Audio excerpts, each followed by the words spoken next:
Hi friends, இன்றைக்கி இந்த millet cookies எப்படி பண்ணுறதுன்னு தான் பார்க்க போகிறோம். முதல்ல மிக்சிங் பவுலில் 2 கப் அளவுக்கு கம்பு மாவு எடுத்துக்கலாம். கூடவே 1/2 கப் கோகோனட் பவுடர் சேர்த்துக்கலாம். கோகோனட் பவுடர் கிடைக்கலன்னா தேங்காவை துருவி தண்ணி இல்லாமல் ட்ரை ரோஸ்ட் பண்ணிவிட்டு மிக்சியில் பவுடர் பண்ணி சேர்த்துக்கோங்க.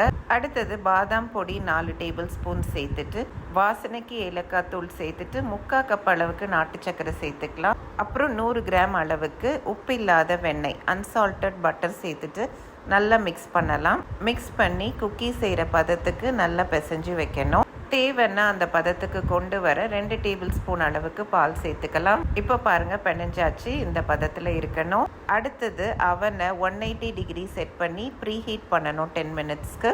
அப்புறம் மாவை இந்த மாதிரி சைஸ் அண்ட் ஷேப்க்கு உருட்டி ட்ரேயில் செட் பண்ணி உங்களுக்கு தேவையான டிசைன் இந்த மாதிரிலாம் போட்டுக்கலாம். அவனில் ஒரு 18 மினிட்ஸ் வச்சு எடுத்திங்கன்னா நம்ம பேர்ல் மில்லட் குக்கீஸ் ரெடி.